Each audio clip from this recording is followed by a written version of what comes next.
Good afternoon. Thank you so much for joining us. It's really a pleasure to have you, to have your time. We're going to discuss a few very interesting things, some topics that have been in everybody's mind, and they revolve around Miami. So for that, we count with our expert panelists. They come from Baker McKenzie, which is the world's largest law firm with the deepest bench in international tax lawyers, corporate tax, wealth managers, and client lawyers.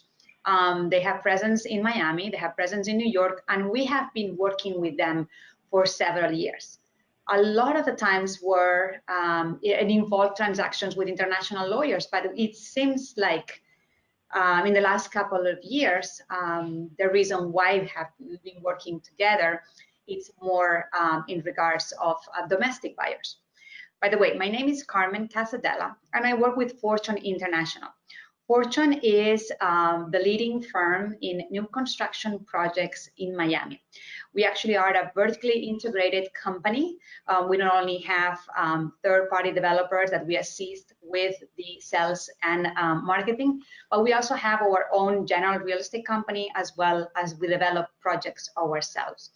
But one of our clients on the marketing and sales department is the OCO Group. And the OCO Group is the organizer of today's event, today's panel. And they have 3 projects currently right now in Miami, working on a 4th one. 2 of the projects we are going to be able to see in a little while, which are Una and Missoni. The reason why Fortune has been able to enjoy a continued success for 35 years is because we get to choose the most amazing projects that come to Miami, the ones with unique locations, the ones with like beautiful lifestyle that offer incredible amenities, great design. So OCO Group fits perfectly. And they have been able to bring us these 2 projects that, by the way, are registered in New York. So we are able to promote them in New York. But we have 2 different options today that we're going to be seeing in a few minutes. They are Una, which is located in Brickell, and Missoni, which is located in Edgewater. So we'll have also expert agents telling us a little bit more about those. But for now, what is in everybody's mind is the trend that seems to be bringing a lot of New Yorkers to Miami. And we kind of wanted to know more. We wanted to understand why. And we wanted to understand also how is it done. Can you, Bobby Moore, and Ceci, Hassan, help us with this? How can we go about it? Absolutely, Carmen, and thank you for your very kind words and introduction. My name is Bobby Moore. I'm a partner in the Miami office of Baker McKenzie, and I'm here together with Ceci, Hassan, my good friend and partner. Ceci and I have worked together many years doing both domestic and international U.S. real estate planning. Both primarily for high net worth individuals, and then also for a combination of funds, multinational families, and even companies in many aspects. So we have a deep understanding of both the market. I'm very familiar with both the Missoni project and the Una Residences project, as I've known the OCO Group for many years. They are very good friends and colleagues of ours as well. But today, as Carmen mentioned, Ceci and I are going to spend a good bit of time talking about kind of the high-level considerations that you real estate professionals want to consider as you're talking with your clients, maybe when you're showing them specific units in New York or Miami, hopefully at Missoni or at Una as it gets going. We will focus probably a little more on Florida just because Ceci and I are both Florida lawyers and that's where we do the most of our time. But we do have a good understanding of many of the traps for the unwary in New York as well. So we'll chime in about New York and we'll do a comparison. But to answer your question, Carmen, specifically on what is driving people, in part it's the changes from the 2017 Tax Reform Act, among others. In particular, the act in 2017 basically now penalizes you if you are in a high tax state such as New York, because you have a limit on the property tax deduction you can take for your New York, essentially your New York property taxes. And when you're in a state like New York that has high income taxes both at the state level, the city level. You add that together with a potential mansion tax and other types of progressive taxes, we are seeing a lot of flight from New York down to South Florida. So some of the things that Ceci and I are going to talk about, whether it's on the income tax side or the non-income tax side, is why are we seeing this flight? And to the extent either families or individuals or executives are considering this flight and movement to South Florida, what are the key considerations they have to take into to effect? You know, what does it take to become a tax resident of Florida and benefit from our lovely 0% no individual income tax rate, which of course is why many people choose to move to Florida. You know, there's a great saying that says that people are dying to come here and come and die here. So a lot of people come to Florida for various reasons. I've talked too much, so I'm gonna let Ceci say a little bit, and then we're gonna dive into the presentation. But Ceci, why don't you start by giving us a little high-level overview about what you've seen recently, in particular since the 2017 Tax Act, as far as you've seen progression from maybe New York to Florida and the like, and then we'll dive right in on our presentation. Thank you, Bobby. And Carmen, thank you for the really kind introduction you gave us. So Bobby's right. What I've seen, especially since the Tax Act of 2017, is I've seen a trend of clients wanting to look in Florida. We still have plenty of clients who are looking in New York. It's not like New York is nothing, but there tend to be a few more who want to come to Florida. And that's really going to be tax driven. It's going to be, if they're coming from Latin America, language driven, and it's probably also going to be weather driven. But, you know, over the past 2 years, we've also seen a change in the kinds of structures that clients are using. And we'll get a little bit more into that at a very high level to give you guys some tips of stuff that we talk to our clients about. But I agree with Bobby. So it's a great point you make, Ceci, about lots of different structures. And I think the trend several years ago, probably to the frustration of many on this call being real estate brokers, was these super sophisticated, complicated structures that all the advisors in town were putting out saying, this is what you need to do, this is what you need to do. Yet if you're on the broker side or any type of other real estate professional, you said, okay, that may be great and all, but it just doesn't work. It's not simple enough. It doesn't help us capitalize on the time where the client is seeing the unit, we're ready to close the deal.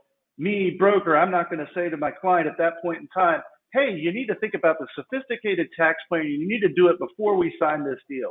So part of our goal today is help you guys to get comfortable on, you know, being able to close your deals and know that you still have options for your clients after you have inked the first part of the deal, after you have put, you know, sealed the deal as far as that initial purchase contract.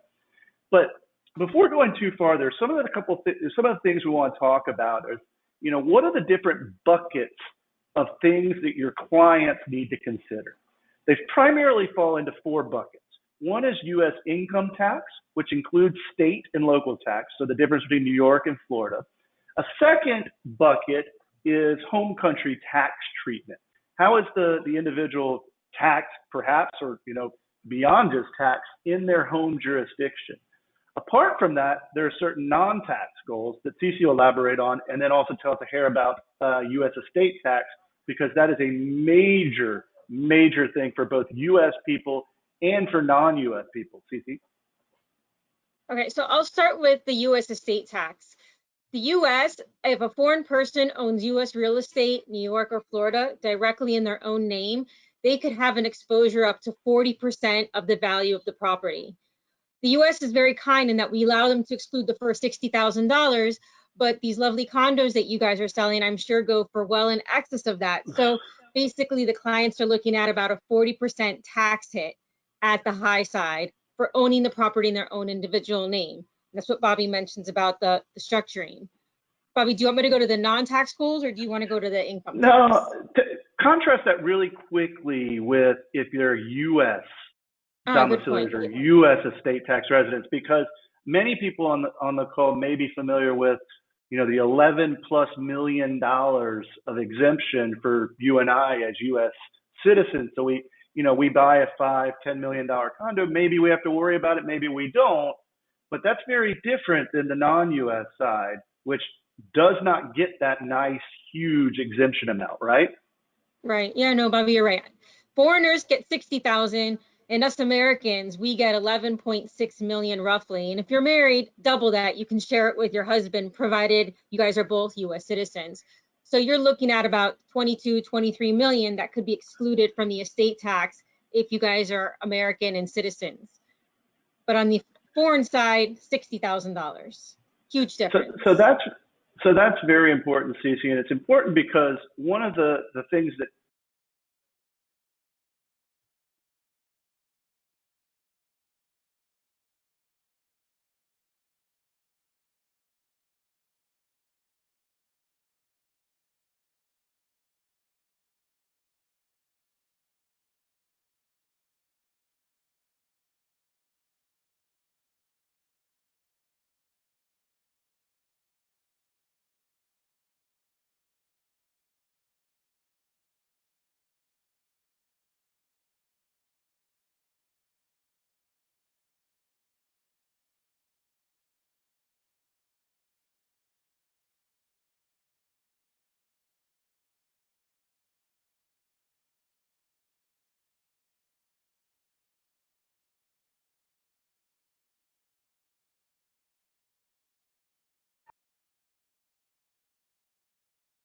Robert, we seem to have a little bit of a trouble listening to you. Maybe you got muted by chance? No, no luck. Okay, I'll take over while Bobby figures that bit out. I'm not sure what he was saying. Yes, because I couldn't really hear much of what he was saying. So I went over the estate tax side, and I'm going to just back up a little bit. He mentioned 4 things, and he's right. But really, I'm going to narrow it down. There's 2 kinds of tax systems that the U.S. has that applies to individuals. The one is the estate and gift tax system, which I just went over. It's that blue oval on the left. And the second one is our income tax system.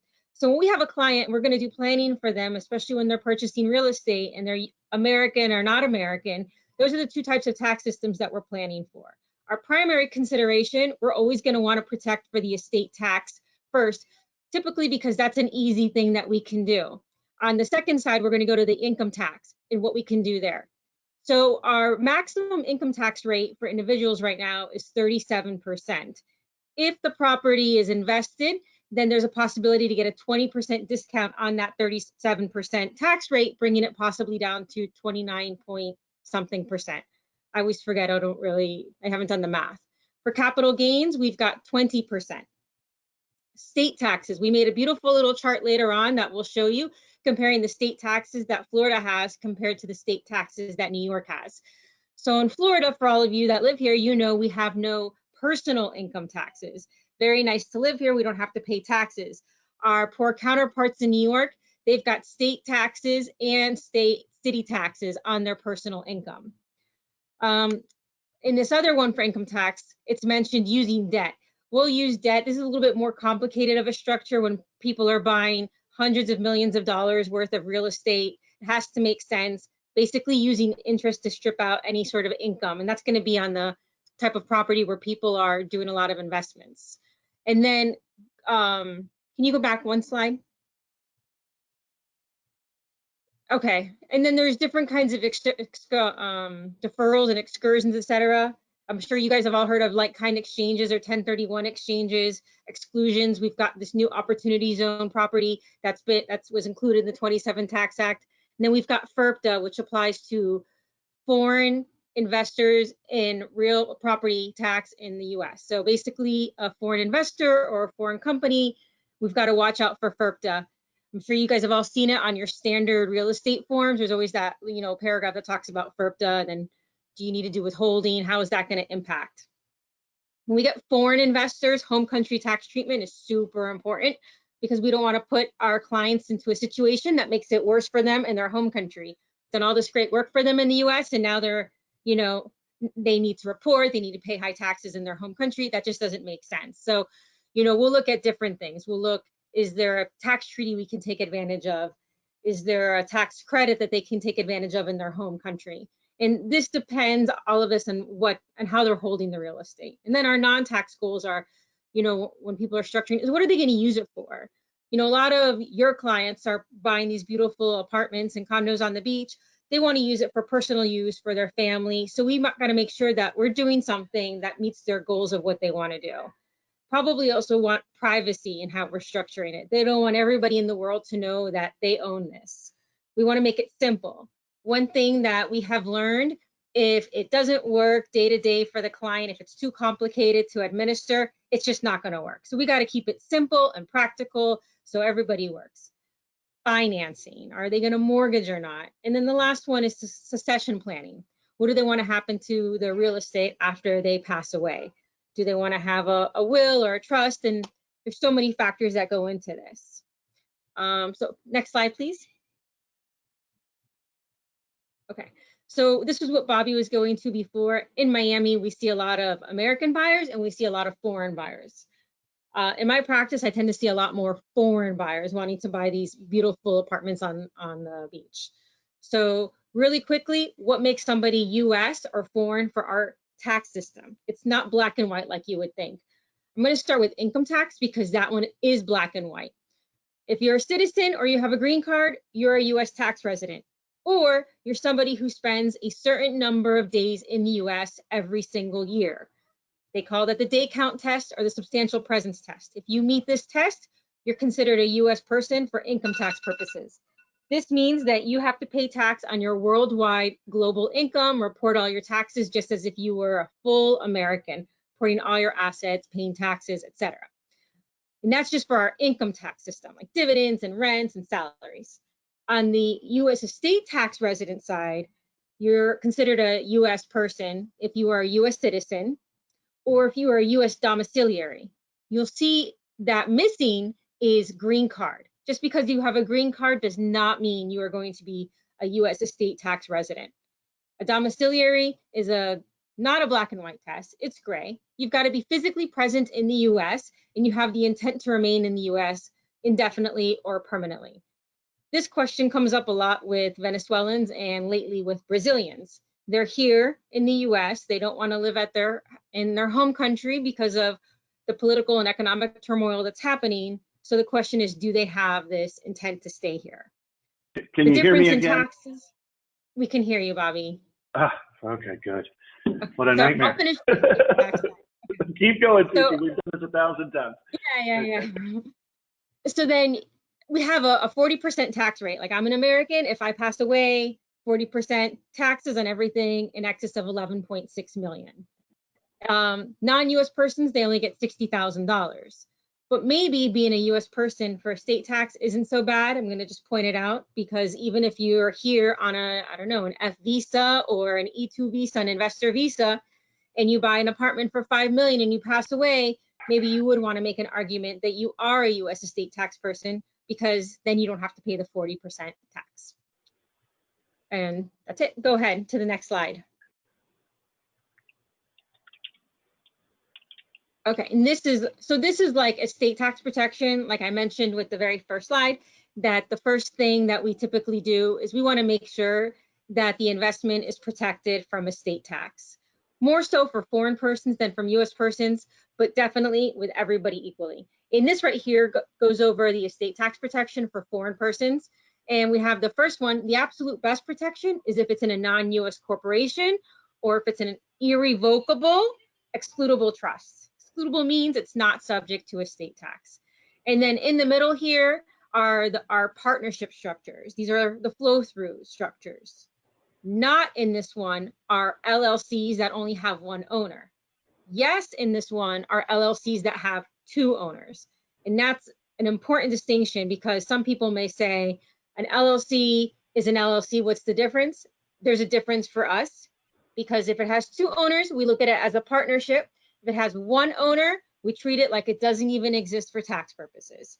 So that's why all the way on the right, you're going to see a US LLC, one owner. You're going to see a US corporation, pay estate tax. You're going to see the revocable, non-excludable trust. Again, clients got to pay estate tax if it's owned in those structures.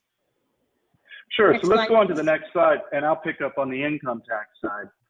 From an income tax perspective, before the tax rates changed a few years ago, there was always a strong preference to make sure that you invested in a way that you could get the benefit of the long-term capital gain rate.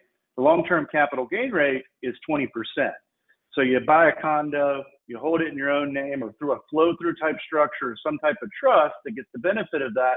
When you sell it, you'd only pay 20% tax on the appreciation.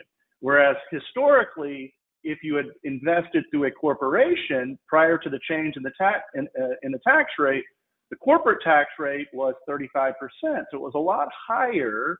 Yet, if you looked on the prior page, what Ceci just walked us through, there's a lot more protection through the corporate structures typically than there are through the pass-through structures or maybe a trust structure. And then in some cases, trust structures can be complicated from the perspective of having to give up a certain degree of control, which depending on where your clients are from, they're not always willing to do. Now we have a lot more parity between corporate structures and pass-through structures. So it's not terrible to own real estate from an income tax perspective through a corporate structure. The corporate rates are now down to 21%, and that is the same whether it's capital gains or non-capital gains. But the challenge with corporate structures is that there's a second layer of tax if you have a distribution of earnings and profits. So if you have income producing properties kicking off income on an annual basis and you want to pay a dividend, that can create a second layer of tax. Fortunately, if we are an international client and we don't otherwise have income producing property, we can eliminate the second layer of tax or the dividend tax after we sell the property by liquidating a corporation. On the flow-through side, the top ordinary tax rate, as Ceci mentioned, is 37%. So 37% is the rate that would apply to things like rental income. Whereas on this side, you do get the benefit of the nice long-term capital gains rates. So there are some additional things that your clients are going to have to concern themselves with if they're a foreign person. On the individual/trust taxpayer side, they may have additional reporting obligations or U.S. income tax return obligations that they might not like. In some cases, we see clients in particular from Latin America who have a strong aversion to filing a U.S. income tax return. You typically have to file a U.S. income tax return if you have income on an annual basis, or if you have a certain type of income that is known as trade or business income, which unfortunately for non-U.S. people, when you sell real estate, the income from the sale of real estate is always treated as U.S. trade or business income that's going to trigger a tax return filing obligation. So if you own a structure and you're an individual or a trust through something on the right here, the individuals upstream are going to have an obligation to file U.S. income tax return. Whereas on the left side, we can get a lot more, not really anonymity, but a lot less U.S. corporate or U.S. income tax filing obligations to the individual or the natural person up the chain, because we shift the obligation to file an income tax return to a corporation or a so-called blocker, as you may have heard from time to time. So let's go on to the next slide and see some of the contrast between Florida and New York. I'll start. I already explained that Florida does not have a state individual income tax.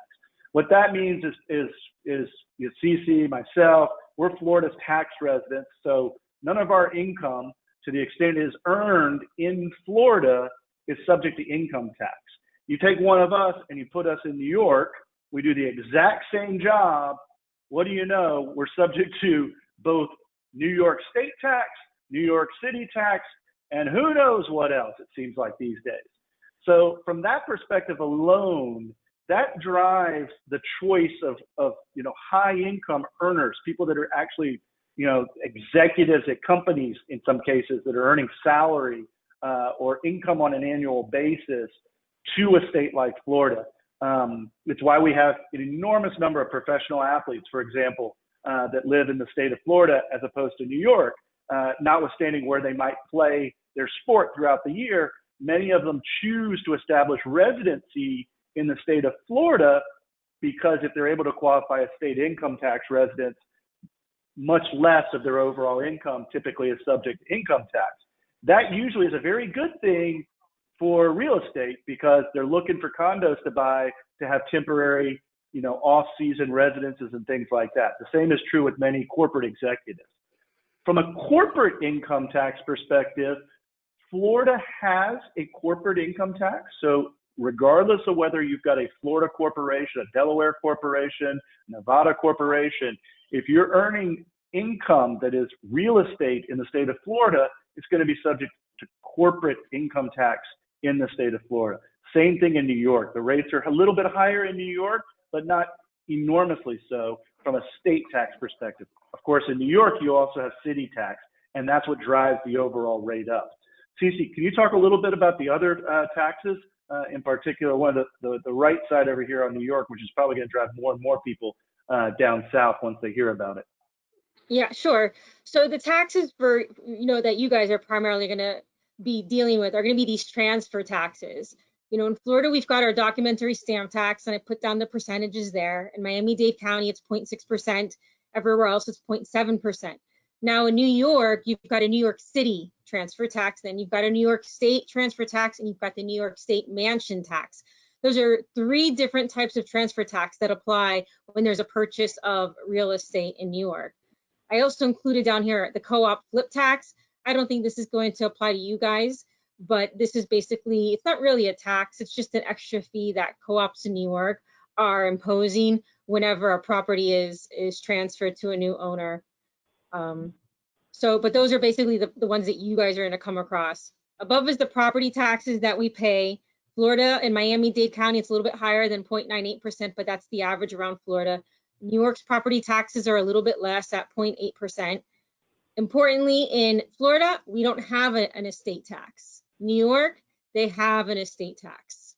Right there, you see it. They get a $5.8 million exemption on the value of the property. In New York, that's probably pretty easy to meet very quickly. Bobby mentioned Florida domicile. So if somebody wants to become domiciled in Florida, what do they need to do? There's 3 main things that they should really do at a bare minimum. And the first one's going to be to file a declaration of domicile in the city or the county where they're moving to. Also, if they bought a property, file for Homestead on that property right away.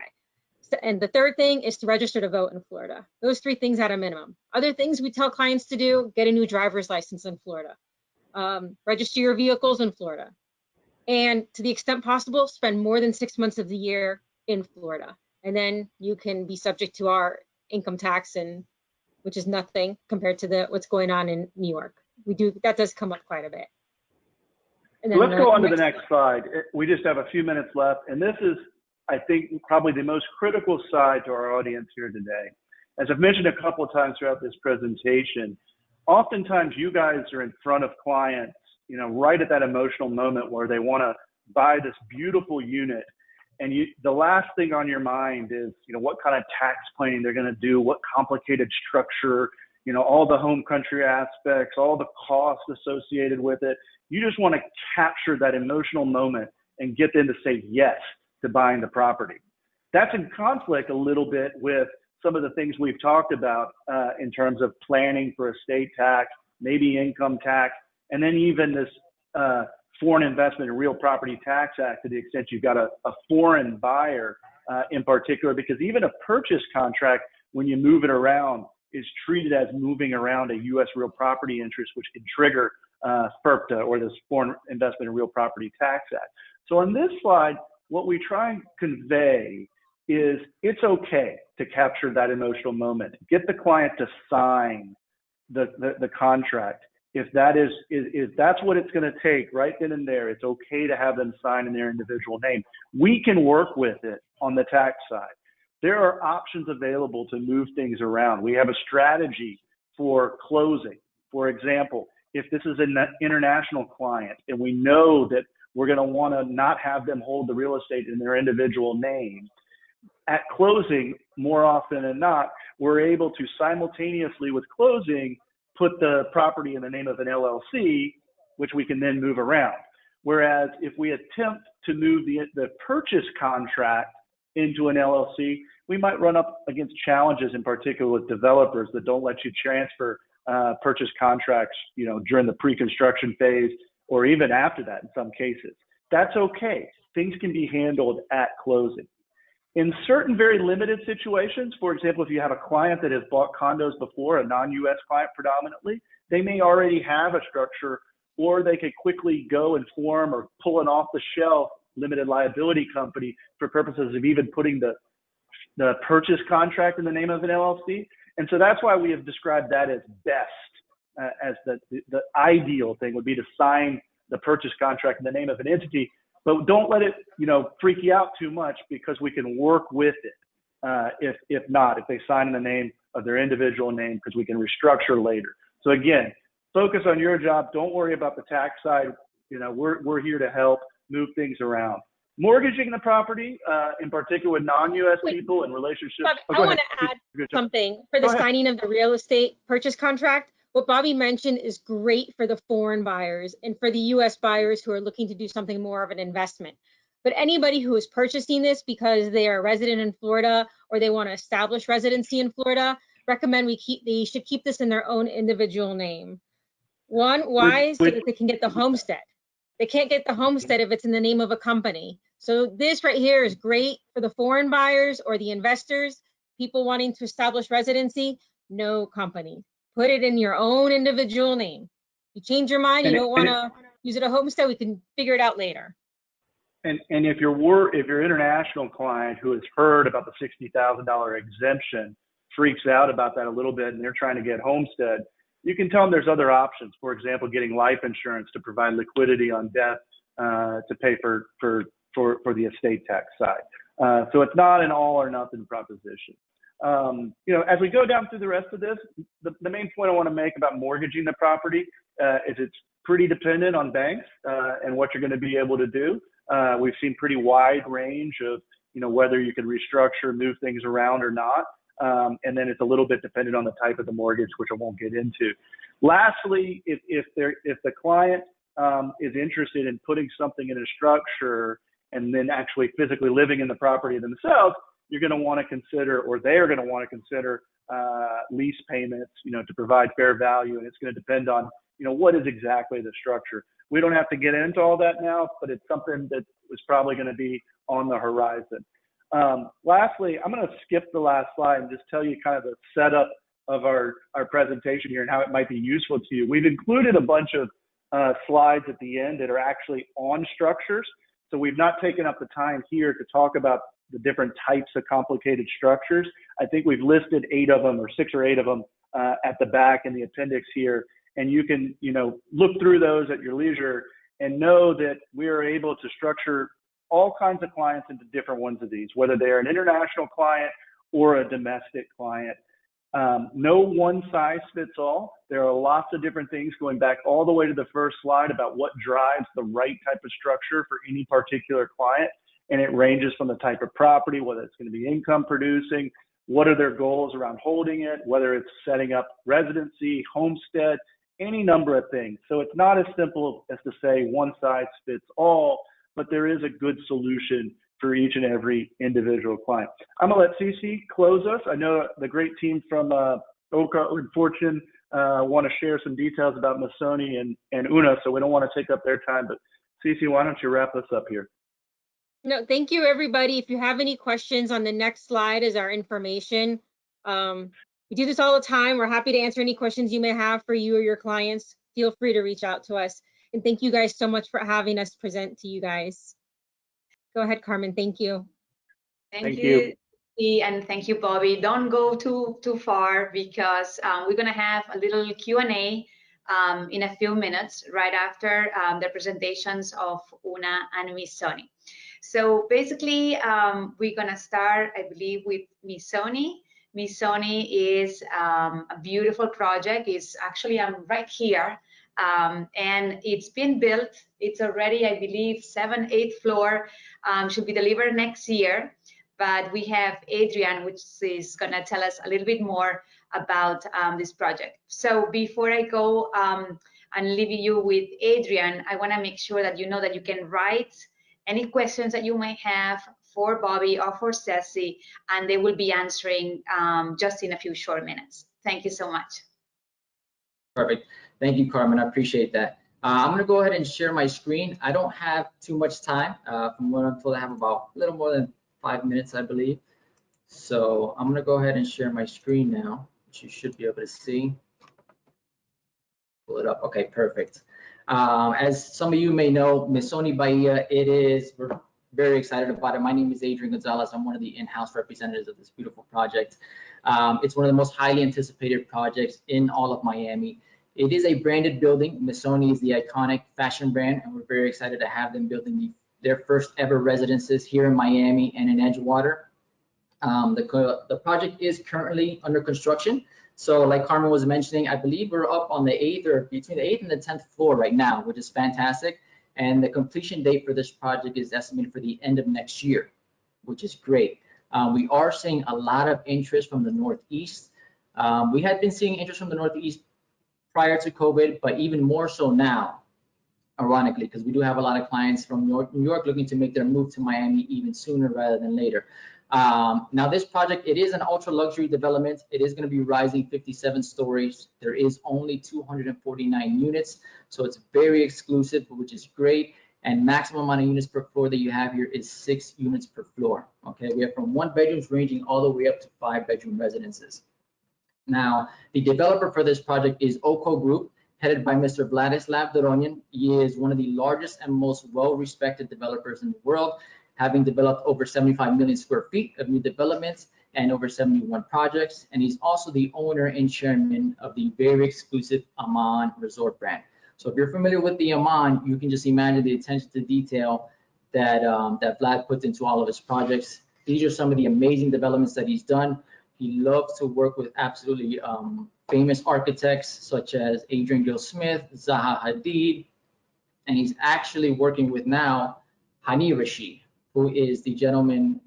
Hold on, give me 1 second. I don't know if you guys can see the screen. Okay. Sorry, I have to fix this. Okay, perfect. Hani Rashid, who actually came recommended by the late Zaha Hadid. He's actually known for his beautiful designs of glass, as you can see here on some of his different work that he's done. Some of these buildings are located in Abu Dhabi, Malaysia, South Korea. We're very excited that his first condo residences that he designs for Miami is going to be Missoni. Now, when it comes to the location, we're located in East Edgewater. As Carmen mentioned, it's actually one of the fastest growing areas in Miami. We're very excited about that because if you look at this map here, you're really going to notice how we're very central. If you look at it, we're directly located on the water on 26 Terrace and Biscayne Boulevard. We're about 10 minutes away from Miami Beach. You're about 10 minutes away from the airport. You're 5 minutes from downtown, and you're 15 minutes away from Brickell. So essentially, you really have everything at your fingertips while being directly on the bay. And we have 2 of the most exciting neighborhoods right in our backyard, which is Wynwood and the Design District, really making it one of the premier locations in Miami. Now, when it comes to the amenities of this building, it is a world-class building with world-class amenities. And I really mean world-class because I've never seen a building with such amazing amenities dedicated to only 249 units. So to give you an idea, this is our beautiful pool deck. Here you're going to see our Olympic-sized pool, our lounge pool, beautiful cabanas, all Missoni designed, lounge chairs, Missoni designed. Even the pool tiles are going to resemble the colors of the brand, which I think is very unique. And then here's our third pool facing directly towards the bay, also giving you beautiful, beautiful sunrise views. And then we even have a tennis court. So these are not all the amenities. Of course, there's a lot more amenities that I can name, but I just don't have the time. But just want to give you the large ones. Now, when it comes to the residences, we have, like I said, from 1 bedrooms all the way up to 5-bedroom residences. Okay. They all come with marble flooring throughout, porcelain tile on the terraces. You have 10-foot high ceilings in all the units. So regardless whether you buy a 1-bedroom or a 5-bedroom residence, they all come with the same finishes and the same height and ceilings. Now, our kitchens also beautifully finished with marble countertops. You have the marble waterfall, custom white Italian kitchen cabinetry, Wolf Sub-Zero appliances in every single unit. And the bathrooms as well, very, very elegantly finished with ice calicut marble countertops, marble flooring, marble tiling in the showers. The finishes that you see here are really something that we've never really seen in Edgewater. So we're extremely excited the fact that every single unit receives the same finishes. The only thing that changes really is the orientation of the units, really the size of the units and the orientation.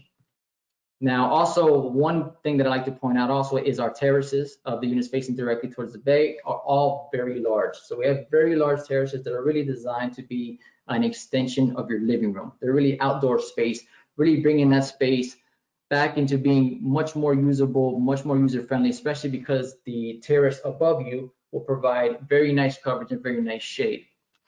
Now, I do want to show you some photos of the construction site just to give you an idea. This is pretty much how it looks. I believe this photo was taken like a week and a half ago, so it's a little bit higher now. And this is a photo of our sales gallery, pretty much showing you the beautiful shot that we have of the construction site while we are also looking at the bay. So we are now open, the sales gallery, which is great. We're taking appointments, we're taking clients. If you'd like to come by, please, by all means, contact one of us. We'd be more than happy to help you.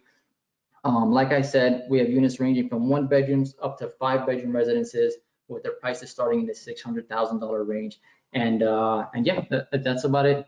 Thank you very much, Carmen. I appreciate it. I'm gonna go ahead and turn the reins over now because I know that we have Una right behind me. Thank you so much, Adrian. And the same way that Missoni is unique for Edgewater and it's the only building at this moment coming up in this up-and-coming neighborhood, Una is also the only project that is on the waterfront in Brickell. So I'm gonna let it up to Olga to explain a little bit more about this magnificent project. Thank you so much. And please go ahead. Hello, everyone. Let me minimize the screen. My name is, oh, can you see the shared screen, Carmen? Yes. Okay, perfect. Hold on one second. Okay, my name is Olga Manson. I am in-house at Una Residences. Una Residences is a pre-construction project that's going to be built in Brickell waterfront. I'm going to move to the map here so we can talk about the location a little bit. So again, I also don't have a lot of time. So Brickell is the fastest growing neighborhood in the country. It's the second largest financial hub after New York. Una is going to be located just south of central Brickell, about 10-15 minutes walking distance. It's an amazing central location because even though Una is located in the urban core in Brickell in the financial area, we also have access to the beach lifestyle because we have beaches of Key Biscayne just 10 minutes away from us. And Key Biscayne offers amazing lifestyle as well with golf courses, with tennis courses. You have beach club that we offer exclusive membership to the Key Biscayne beach club. So you have all of the beach lifestyle. Then on the south side, you have the best private schools in the state. So we do have a lot of families in the building choosing this location because of the proximity to the schools. We also very close to major roadways. We're about 15 minutes away from Miami Beach and Miami International Airport. What's important to point out, I'm sure a lot of you know, is Brickell pretty much has no more land left on the water. So we're very fortunate to be in this location with a direct water view. Nothing has been built here for over 20 years. And this is really the last opportunity to purchase a property, direct waterfront with unobstructed Biscayne Bay views in the most desirable area of Miami. Right now, we are under construction. So we broke ground about, I want to say 2 weeks ago, and this picture was taken about 2 weeks ago as well. So we brought a different kind of equipment now, and we're officially under construction. Completion is scheduled for the end of 2022. We're developed by Oka Group. I'm not going to repeat. Adrian did a great job describing the developer. We're really privileged to work with incredible architect at Una, Adrian Smith and Gordon Gill. They're award-winning architects. They're best known for designing the tallest skyscrapers in the world. Burj Khalifa, one of them, which you all recognize, the tallest building in the world. Central Park Tower as well, Jeddah in Saudi Arabia, that's going to surpass Burj Khalifa. They have incredible portfolio of properties worldwide. They've never done a project or a building in Miami and Florida, so we're the first ones. We're really honored to do that. We also have them do our interior design that's going to be inspired by the classic river yacht, so it's going to be really beautiful. A couple of things about Una. Typical product in Brickell is a building with 400 plus, 500 plus units. Una is completely different. It's a very exclusive building. It rises 47 stories, but we only have 100 135 residences. And we've seen a trend with buyers looking for larger floor plans. So we've been combining a lot of units lately. In fact, the first quarter we sold 2 units, combo units, 5,500 square foot each. So we're probably going to end up with about 125 units in total, which is going to make it the most exclusive, the most boutique high-rise in Brickell. We have only 4 units per floor in the lower floors. There are 2 units per floor on the higher floor. So they are all corners with a lot of light. They all have private elevators, again, for added privacy and exclusivity. We never had studios or 1 bedrooms. At Una, we started with 2 bedrooms. They're completely sold out right now. What we do have available are 3 bedrooms, 4 bedrooms and 5 bedrooms. They start from a little bit over 2,000 square feet all the way up to 5,500 square feet, not counting the penthouses, and the price point from $2 million to up to $20 million for the penthouses. And we do have 2 amazing penthouses. They have not been released yet. And if you have any potential clients, you can reach out to me directly. Pulling into Una, I'm going to scroll through a few slides so you can see how beautiful the building is. It's really going to be a landmark building. This is a main entrance to the building. As I mentioned, it's the interiors of the building inspired by a classic riviera. So you're going to see the beautiful natural color palette with a lot of wood, natural stone, and leather incorporated throughout common areas. And the first thing you're going to see are these incredible views of the water. We're fortunate to have 150 feet of the waterfront. It's a really nice lot and the one secluded street in Brickell in the middle of the urban core, but it's a really quiet, beautiful residential private neighborhood.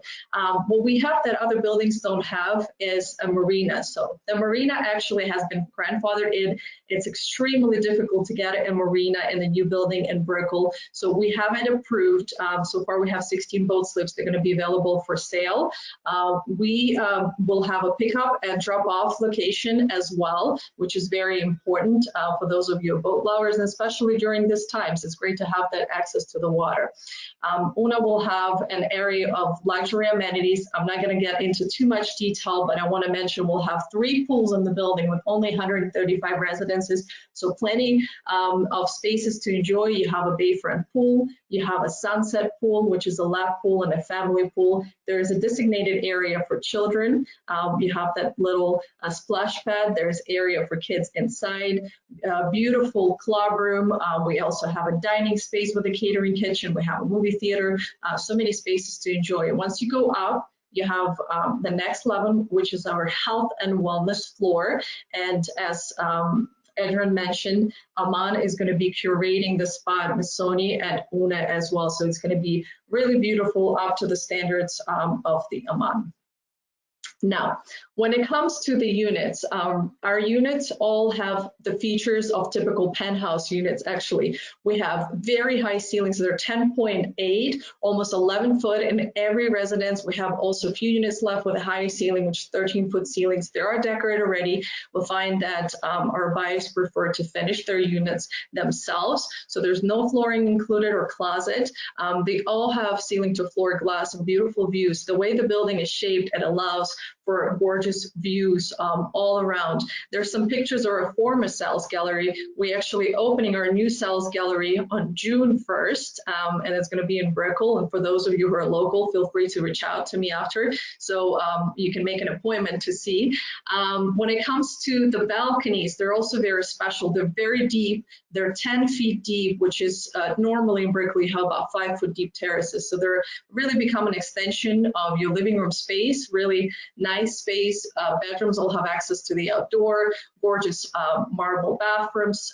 You have Calacara marble throughout, custom Italian cabinetry. We also have model of our new sales gallery. Kitchens have different layouts, but they're very traditional with walnut cabinetry themed to look like teak. And we have Italian granite countertops and Gagano appliances. Everything is integrated. Very elegant chef's kitchens that everybody will enjoy cooking there. That was our model. These are our views, and I think this is the main reason people are buying at Una, because not only, yes, we're in Brickell, and not only we're on the water, we also clear the buildings around us. And I don't know if I mentioned before, everything below 19th floor is sold out. So the units that I have available now are going to be on the higher floors, meaning that we clear all the buildings around us and we have unobstructed views all around. So it's really something special that you can't find, I think, in Brickell. So that's it for me. Thank you so much, Olga. Truly special. Both truly amazing projects worth seeing if you are in the neighborhood. So I would like to welcome back to Bobby and to Ceci. If you could please, we have a few questions. And so basically, the first one is something that is, going to be, trending because people are now seem to be able to choose where they want to live, but potentially they can virtually work in a different city. So a question that I have is that if I move to Florida, but I virtually work with a company out of New York, can I claim a Florida residency? Ceci, you want to take that one? Yeah, I'll take that one. Yeah, you can, because you'll be living in Florida. You will have your beautiful, either your Una or Missoni apartment that you'll be claiming as your homestead, and you'll have your Florida driver's license and all of that stuff. So yes, you would be able to claim yourself as a Florida resident. Excellent. And what I may caution is, notwithstanding on the income tax side, to the extent somebody's interested in this, notwithstanding where you sit, if you're earning profit potentially and not just a salary from New York, it's possible that you could still have filing obligations and state income tax obligations in New York, notwithstanding that you are not a resident of New York for homestead or other purposes. Talking about homestead, another question that we have is, how does exactly work? Does it help you to cap your taxes? What happens if you don't homestead? How much can your taxes raise in a year? I'll take this one. So in Florida, we have homestead, and it provides three main benefits. One is the taxes, and I'll get to that in a second. Second is restriction on device, and that basically means if you have a homestead with minor children, and it's in the name of, your spouse cannot go and give this apartment to his mother because there's minor children. So it protects and makes sure who gets to keep it after someone passes away. And the third one is creditor protection. There's some protections built in where if you have a lot of creditors or, bankruptcies, etc., there's some protections there that may allow you to keep your homestead. The tax one is, yes, it will save you on property taxes. First, you'll be entitled to an up to $50,000 exemption of the value of your property. And second, the increases of the appraised value for property tax purposes is capped. So it can't go super high. So if you buy your gorgeous apartment this year for $2 million and the real estate market's just taking a boom in Miami and now it's worth $4 million, they're not going to charge you property taxes on $4 million. They'll charge you property taxes on $2 million plus a little bit more. I can't do the math in my head, so just a little bit. Can they go down? Can taxes go down when you homestead? That the taxes can also go down. It all goes down to your appraised value that the property appraiser does. So it's very different from appraised value for when you're buying and selling up an apartment. It's the appraised value given by Florida and the county in Miami. Mm-hmm.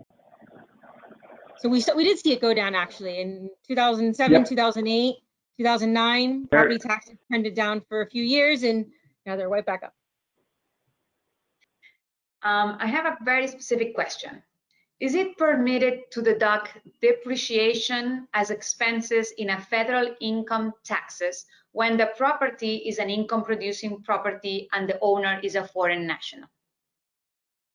The answer to that is yes. If it's U.S. trade or business property and you otherwise are eligible to take a deduction, you can deduct your real estate expenses.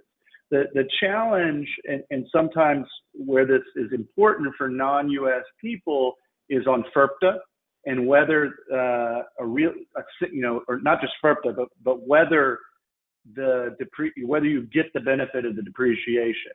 And the reason for that is, in order for something such as to be able to depreciate and take a deduction, the taxpayer has to be treated as engaged in a U.S. trade or business if they're non-U.S. Fortunately, when it comes to U.S. real estate and non-U.S. people, you can make an election to treat your rental income as engaged in a U.S. trade or business. And when you're engaged in a U.S. trade or business, you have the ability to depreciate the property and take the benefit of those deductions. Now, there's an additional challenge. There are limitations if the individual, say, is holding the property, in their, and is not, spending an enormous amount of time as a real estate professional on what benefit you get out of those, the deductibility of it. So you might not get a full benefit of your depreciation deduction in the current year because you could potentially be subject to what are known as our passive activity loss rules. So it's difficult to give a 100% all facts and circumstances, everything is the same answer. But if somebody, for example, had several properties and spends 1,000 hours a year working on managing those properties, 100% of the depreciation is going to be deductible in the current year. Whereas if it's just an investment property that somebody has rented for a single year, or for a term of years, but they don't spend an enormous amount of time overseeing and managing the property, then it's possible that there'll be limitations on the deductions they can take. But that doesn't mean that you lose them. It's just a timing thing in general. I have a question also that somebody is very interesting. So somebody's deciding to move from New York to Miami right now, next week. Can they become, residents of Florida for this year? Fortunately, I think the answer might be yes, because we have not yet crossed the halfway point in the year. Ceci, tell them what is the rule in general. Yeah, I think that's right. I think they could be, because generally they want you to spend 6 months. Like I mentioned at the beginning, there's like the 3 things that they should absolutely do. It doesn't necessarily take someone 6 months to become a resident when they move here. They don't have to wait the 6 months. Like someone who's moving here and buys a house and they file for Homestead, number 1. They go and they file a declaration of domicile, number 2. Number 3, they register to vote here. Those 3 things alone, they do that the first week or so that they're here, should help them establish domicile right away. There's other limitations and rules that when someone moves here and for how long they want you to take before you get a new driver's license. I believe that's 10 days or 2 weeks. So yes, they can absolutely move to Florida right now and become a Florida domicile. But they have to do those 3 things, and I suggest they reach out to someone to make sure they do everything properly. And we'll be happy to welcome them when they decide. Yeah. I'm gonna give you another question. What is the problem with U.S. nationals owning property through a single member LLC for homestead purposes, assuming they live there personally and are registered to vote, driver's license, etc.? It's not allowed. The property appraiser's office will absolutely deny it. It's built into our Florida Constitution. You've got to have it in your own name. There is an exception, or I don't know if it's an exception. You can own it through a trust, a revocable trust or an irrevocable trust, but no LLCs, no corporations. We've had clients try to fight it. Not going to happen.